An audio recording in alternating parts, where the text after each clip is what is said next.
اس میں اللہ کے رسول صلی اللہ علیہ وسلم نے فرمایا کہ جو آدمی استغفار کو لازم پکڑ لے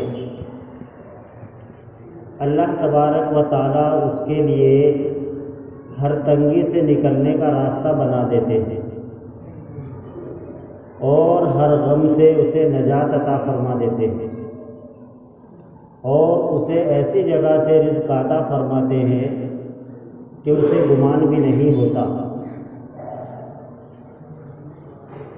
یہ حدیث مبارکہ میرے ذہن میں بر وقت آئی۔ رمضان المبارک کا مہینہ قریب تر آتا جا رہا ہے، ایسے میں ضروری ہے کہ ہم اپنا محاسبہ کریں، اور محاسبے کے لیے سب سے زیادہ ضروری چیز ہے کہ اللہ کا خوف اپنے دلوں کے اندر پیدا کریں۔ جس دل کے اندر تقویٰ ہوگا، اللہ کا خوف ہوگا، اللہ کی خشیت ہوگی، اللہ سے ڈرنے والا دل ہوگا، تو اللہ تبارک و تعالیٰ اس کے لیے ہر گناہ سے بچنے کی توفیق عطا فرما دے گا۔ اور جو آدمی گنہگار ہو استغفار کو لازم پکڑے رکھے، ہر وقت توبہ کرتا رہے، اللہ سے اپنے گناہوں کی معافی مانگتا رہے، تو اللہ تبارک و تعالیٰ اس کے لیے سب مشکل آسان کر دیتے ہیں۔ یہ مہینہ جو آ رہا ہے بڑا مبارک اور مقدس مہینہ ہے۔ اس سے پہلے ضروری ہے کہ ہم اپنے دلوں کو کنگالیں، اپنے دل کے غم کو دور کریں اور اللہ کے مقرب اور نیک بندے بن جائیں۔ مولانا احمد علی لوہاری کا نام آپ نے سنا ہوگا،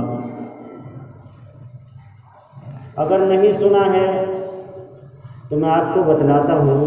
مولانا احمد لوہاری رحمۃ اللہ علیہ ولی کامل، عارف باللہ، شیخ التفسیر اور اپنے زمانے کے سب سے بڑے شیخ تھے اور سب سے بڑے ولی تھے۔ اس وقت کے تمام علماء کا اس پر اتفاق تھا۔ مولانا احمد علی لوہاری سیالکوٹ کے رہنے والے تھے اور ایک سکھ خاندان سے تعلق رکھتے تھے۔ انہوں نے اپنے ابتدائی زمانے میں اپنے مذہب کو چھوڑ کر دارالعلوم دیوبند کے اندر آ کر انہوں نے حضرت مولانا حسین احمد مدنی، جنہیں شیخ الاسلام کے نام سے لوگ جانتے ہیں، ان کے یہاں سکونت پذیر اختیار کی اور مستقل یہی رہنا شروع کر دیا۔ اللہ نے آپ کو وہ دل عطا فرمایا تھا۔ آپ کو لوگ صاحب کشف و کرامات بھی کہتے تھے۔ صاحب کشف و کرامات کا مطلب یہ ہوتا ہے کہ اللہ تبارک و تعالیٰ اپنے اولیاء کے لیے، اپنے بزرگوں کے لیے درمیان سے پردے ہٹا دیتے ہیں اور انہیں سب کچھ صاف صاف نظر آتا ہے۔ یہ اللہ کا ولی صاحب کشف و کرامت تھا۔ عجیب عجیب واقعے کتابوں کے اندر مذکور ہے، اگر ہم لوگ انہیں پڑھیں سنیں تو دل کی دنیا بدل جائے۔ مولانا احمد علی لوہاری اپنا واقعہ خود بیان فرماتے ہیں کہ یہ ایک مرتبہ اپنی خانقاہ میں جب احمد علی لوہاری بن گئے، اس وقت اپنے خانقاہ کے اندر بیٹھے ہوئے تھے۔ کسی شخص نے آ کر ان سے پوچھا، حضرت آپ یہ بتلائے، آپ تو ایک سکھ گھرانے سے تعلق رکھتے تھے، یہاں تک آپ کیسے پہنچے؟ جب آدمی اپنے گھر والوں کو چھوڑ دیتا ہے، غربت اسے چاروں طرف سے گھیر لیتی ہے، اسے کوئی راستہ نہیں ملتا، تو حضرت نے اپنا واقعہ خود بیان فرمایا کہ جس وقت میں نے اپنے رشتہ داروں کو، اپنے کنبے کو، اپنے گھر والوں کو چھوڑا، سب نے مجھ سے تعلق چھوڑ دیا، سب نے مجھے گھر سے دھکے دے کر نکال دی۔ میں حضرت کی خدمت میں آیا، جو کچھ مدرسے میں کھانے کو ملتا تھا اسی پر گزر اوقات ہوتا تھا، صبح شام جو کھانا ملتا تھا اسی پر گزر اوقات ہوتا تھا۔ شروع میں میرے پاس ایک جوڑی کپڑا تھا، میں اسی کو دھوتا تھا اور اسی کو پہن لیتا تھا۔ آہستہ آہستہ ہمارے حضرت نے میری غربت کو دیکھتے ہوئے مجھے ایک اور جوڑی عنایت فرما۔ حتیٰ کہ میں جوان ہو گیا پڑھتے پڑھتے۔ حضرت فرماتے ہیں کہ میرے سسر بہت ذہین آدمی تھے، بہت ذہین آدمی میرے سسر جی تھے اور بڑے اللہ والے تھے۔ پاکستان کا ایک علاقہ ہے، وہ وہاں کے رہنے والے تھے۔ انہوں نے حضرت شیخ کی خدمت میں آ کر عرض کیا کہ حضرت میں اپنی بچی کا نکاح کرنا چاہتا ہوں اور مجھے کسی مناسب رشتے کی تلاش ہے۔ تو حضرت نے فرمایا کہ آپ دیکھیں، جو بچہ آپ کی سمجھ میں آ جائے انشاءاللہ اس کا آپ کی بیٹی سے نکاح کر دیا جائے گا۔ حضرت مولانا احمد علی لوہاری رحمۃ اللہ علیہ کے جو سسر محترم تھے وہ بھی بڑے اللہ والے گزرے ہیں۔ آپ نے اپنے رشتے کے لیے مدارس کا دورہ کرنا شروع کر دیا۔ آج لوگ اپنی بچیوں کے اور اپنے بچوں کے رشتوں کے لیے تاجر لوگوں کے پاس جاتے ہیں، مالدار لوگوں کے رشتوں کو ڈھونڈتے ہیں، مگر حضرت نے اپنی بچی کے رشتے کے لیے مدرسوں کا دورہ کیا، سارے مدرسوں میں گھومے، سارے مدرسوں میں گھوم کر آنے کے بعد جب دارالعلوم دیوبند پہنچے، وہاں آ کر دیکھا کہ ایک بچہ ہے جس کے کپڑے گندے ہیں، نہایت میلے کچیلے ہیں، گردن نیچے جھکی ہوئی ہے اور اپنے استاد کے سامنے زانوئے تلمس طے کر رکھا ہے۔ آخر حضرت کی نگاہ اس بچے پر ٹک گئی۔ مختصر بتلا رہا ہوں، بڑے لمبے لمبے واقعات ہیں حضرت کے۔ تو آخر یہ ہوا، حضرت سے بات کی کہ اس بچے سے میں اپنی بچی دینا چاہتا ہوں، آپ اس بچے سے معلوم کر لیں، اگر یہ تیار ہو تو کل کو عصر کے بعد میں ان کا نکاح پڑھا نقد۔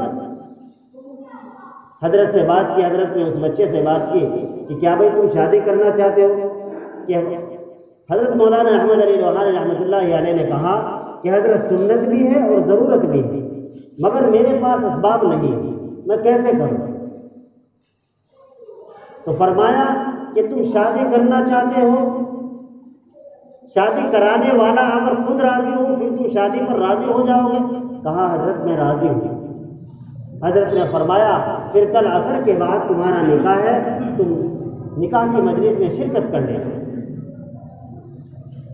حضرت مولانا احمد علی لوہاری رحمۃ اللہ علیہ شام کا سبق پڑھا، رات کو طلبہ کے پاس پہنچے، اپنے کمرے میں پہنچے تکرار کے بعد دوستوں نے جس طرح تفریح لیتے ہیں، بھئی کل تمہارا نکاح ہے، اچھے کپڑے ہونے چاہیے، اچھا لباس ہونا چاہیے، کہنے لگے کہ بھائی میرے پاس تو یہی جوڑا ہے، اس کے علاوہ میرے پاس کوئی کپڑا نہیں ہے۔ کہا دوستوں نے کہا بھئی کسی سے مانگ کر پہن لو، کل کے لیے نکاح کے وقت نئے کپڑے ہونے ضروری ہیں۔ کہنے لگے میری طبیعت گوارا نہیں کرتی، میری عزت گوارا نہیں کرتی کہ میں کسی کے کپڑے مستعار یعنی مانگ کر پہنوں۔ تو طلبہ نے کہا کہ اچھا اس کی دوسری شکل یہ ہے، تمہارے اس جسم پر جو کپڑے ہیں تم انہیں کپڑوں کو دھو کر ڈال دو، دھلے ہوئے کپڑے تو کپڑے پہن سکتے ہیں۔ کہا کہ ہاں ضرور پہن سکتا ہوں۔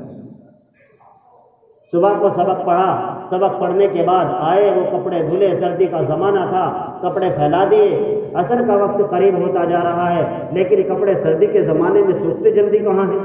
وہ کپڑے چونکہ تو گیلے، چھت پر آئے، ان کپڑوں کو لہرانے لگے کہ جلدی سے سوکھ جائے، مگر وہ سوکھنے کا نام ہی نہیں لیتے۔ آخر اذان ہو گئی، گیلے کپڑے پہن کر ویسے نکاح کی مجلس میں شریک ہو گئے۔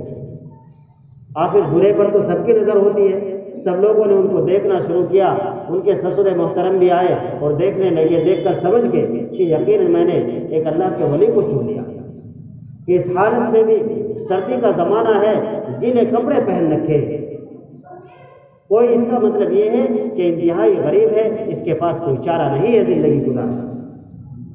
نکاح ہو گیا، نکاح کے بعد دلہن گھر پر آ گئی، کہنے لگے حضرت مولانا احمد لوہاری میرے پاس کوئی ٹھکانہ نہیں تھا، میں استاد محترم کی خدمت میں واپس اپنی بیوی کو لے کر آ گیا اور حضرت جی کے مکان میں میں نے زندگی گزارنی شروع کر دی۔ اور ہمارا حال یہ تھا کہ ہمارے پاس مدرسے سے جو ملتا تھا اسی پر ہمارا گزر بسر ہوتا تھا، مجھے جو ملتا تھا اسی سے میں بھی کھاتا تھا، میری بیوی بھی کھاتی تھی۔ شروع کا زمانہ ہے، پہلا مہینہ ہے، دلہن کا شروع دلہن ہی ہے ابھی، اس طریقے سے زندگی گزار رہے ہیں۔ خیر وہ دلہن جب 1 مہینہ وہاں رہ کر اپنے گھر گئی تو والدہ نے پوچھا بچی تمہارا سسرال کیسا ہے؟ والدین پوچھتے ہی اپنی بچیوں کو تمہارے سسرال میں زندگی کیسی گزری؟ کہا اس بچی کا جو جواب تھا اصل تو وہ سنانا مقصد تھا اس واقعے سے۔ اس بچی نے کہا کہ والدہ میں نے سنا ہے کہ مرنے کے بعد جنتیں انسان کو ملتی ہیں، مرنے کے بعد انسان جنت میں جاتا ہے، لیکن اللہ نے مجھے تو جیتے جی ہی جنت عطا فرما دی، اللہ نے مجھے تو جیتے جی ہی جنت عطا فرما دی۔ اللہ نے مولانا احمد علی لوہاری کو وہ عہدہ عطا فرمایا تھا اپنے خاص فضل سے۔ اب ان کی بیوی خود بیان کرتی ہے کہ کبھی کبھی ہمارے پاس کھانا نہیں ہوتا تھا تو میں اپنے شوہر سے کہتی تھی کہ تم ذرا پتے ہی توڑ کر لے آؤ درخت سے، وہ پتے توڑ کر لاتی تھی، اسی کو کھا کر پانی پی لیتے تھے۔ یہ ہمارے بزرگان کرام اور اولیاء کرام کی یہ زندگی ہے۔ آج ہماری زندگی کو دیکھو، اللہ نے ساری نعمتیں عطا فرما رکھی ہے، پھر بھی ناشکر ہیں۔ اللہ نے ساری نعمتیں عطا فرما رکھی ہے، پھر بھی ناشکر ہیں، دوسروں کی جیبوں پر نظر رہتی ہے۔ اس لیے ضروری ہے زندگی میں توکل اختیار کرنا۔ حضرت ابوبکر صدیق رضی اللہ تعالیٰ عنہ کا واقعہ آپ نے فضائل اعمال میں سنا ہوگا کہ بیوی نے میٹھا کھانے کو دل کر رہا تھا، مہینے کی آمدنی میں سے کچھ بچا لیا تھا تاکہ بچوں کے واسطے میٹھا بنا کر دے دے۔ حضرت ابوبکر صدیق کو جب معلوم ہوا تو وہ پیسے بھی بیت المال میں جمع کر دیے کہ یہ ضرورت سے زائد ہیں۔ اس طریقے سے صحابہ کرام نے اور ہمارے بزرگان دین نے زندگی گزاری، پھر اللہ نے وہ مقام عطا فرمایا۔ حضرت مولانا احمد علی لوہاری پھر اپنا واقعہ بعد کا بیان فرماتے ہیں، اللہ نے کیسا کشف و کرامات عنایت فرمایا تھا۔ کچھ لوگوں نے آپ کا امتحان لینا چاہا، حلال اور حرام کے کچھ پیسے ملا کر آپ کی خدمت میں کچھ پھل لے کر گئے، اور جو حرام کے پھل تھے ان پر نشان لگا دیا، اور حضرت کی خدمت میں جا کر پیش کر دیا کہ حضرت آپ کے لیے بطور ہدیہ یہ سامان لائے ہیں، آپ قبول فرما لیں۔ تو حضرت نے ان سارے پھلوں کو اکٹھا کر کے ایک ایک پھل ایسے الگ کر کے رکھ دیا کہ یہ حرام کا ہے، یہ حلال کا ہے، یہ حرام کا ہے، یہ حلال کا ہے۔ یہ کشف و کرامات اللہ جب اپنے فضل سے کسی کو نوازتا ہے کہ وہ نوازنے پہ آئے تو نواز دے زمانہ۔ وہ جو لوگ ہدیہ لے کر آئے تھے انہوں نے کہا کہ حضرت ہمیں بیعت فرما لیں، کہا کہ آج نہیں، آج تم بیعت ہونے کی غرض سے نہیں، آج تو تم میرا امتحان لینے کی غرض سے آئے، پھر دوسرے وقت میں آنا انشاءاللہ پھر بیعت کر دیں۔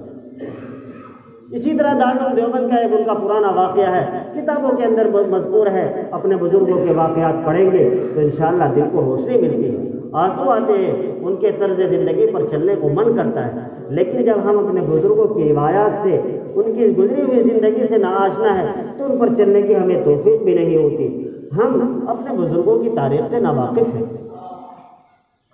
اس لیے ہم اپنے بزرگوں کی تاریخ کو یاد کرنا چاہیے، پڑھنا چاہیے، اپنے گھروں کی عورتوں کو سنانا چاہیے، ان سے زندگیوں میں تبدیلی آتی ہے۔ وقت بہت زیادہ ہو گیا، ایک واقعہ اور ذہن میں آتا ہے لیکن انشاءاللہ پھر کبھی بتلا دوں گا۔ اب بھائی رمضان المبارک کا وقت قریب آ رہا ہے، اس لیے رمضان کی تیاری کریں، رمضان سے پہلے اپنے سب کاموں کو سمیٹ لیں اور پھر رمضان کی تیاری میں لگ جائیں۔